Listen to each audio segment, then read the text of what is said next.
Travailler moins pour gagner plus. Ça sonne un peu comme un slogan publicitaire, non? Et pourtant, c'est peut-être la clé pour voir la vente et même l'argent d'une toute autre manière. On va oublier un peu les idées reçues et plonger dans cette méthode pour voir comment ça marche, pour de vrai. Alors pour commencer, une petite question qui a l'air toute simple comme ça. Si on devait résumer l'argent en un seul mot, ce serait quoi? Allez, petit test rapide. Quel est le premier mot qui vient là, tout de suite? Bon, les réponses, elles sont super variées en général. Pour certains, c'est juste un outil, un moyen. Pour d'autres, c'est carrément la liberté, ou l'énergie, la valeur. C'est fascinant de voir à quel point notre définition de l'argent est personnelle, intime même. Et c'est pile là que les ennuis commencent. Parce que voilà le truc, le point crucial. Notre propre définition de l'argent, elle n'est quasiment jamais la même que celle des clients potentiels.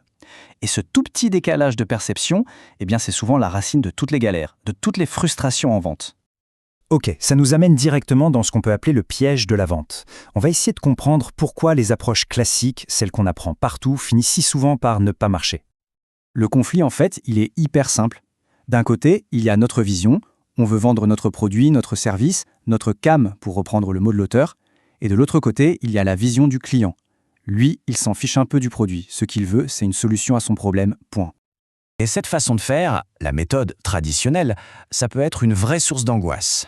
L'auteur de la méthode le dit lui-même sans détour, il était une quiche en vente. Complètement flippé à l'idée d'aller voir des inconnus pour essayer de leur vendre un truc dont il n'était même pas sûr qu'ils en aient besoin. C'est une sensation qui est familière pour beaucoup de monde, ça. Alors, comment on fait pour sortir de ce piège? Eh bien, le déclic, il est venu d'un endroit assez inattendu, une scène de film culte, le fameux test du stylo. Une analogie toute bête, mais qui change absolument tout.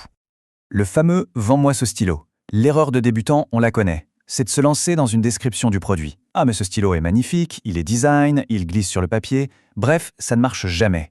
La vraie approche, elle est complètement à l'opposé. On commence par identifier le besoin. On demande « de quoi tu as besoin pour écrire ?» Et c'est seulement quand la personne dit « j'ai besoin d'un stylo », c'est là qu'on propose la solution. La différence est énorme. On ne vend plus un objet, on répond à un problème. Et justement, ce petit changement de perspective, ça nous ouvre la porte sur une toute nouvelle philosophie. L'idée de vendre sans vraiment vendre. Le but, ce n'est plus de courir après le client, mais de l'attirer, de faire en sorte qu'il vienne naturellement. Concrètement, qu'est-ce que ça veut dire? C'est tout simple. Il s'agit de faire en sorte que les gens achètent une réponse à une problématique. On déplace complètement le focus. Le projecteur n'est plus sur notre offre, mais il est braqué à 100% sur leurs besoins.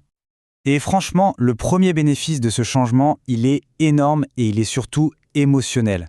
Fini le stress, fini la pression de devoir convaincre. On n'est plus un vendeur, on devient quelqu'un qui aide. Et ça, pour reprendre l'expression de l'auteur, ça détend la vie. C'est un soulagement.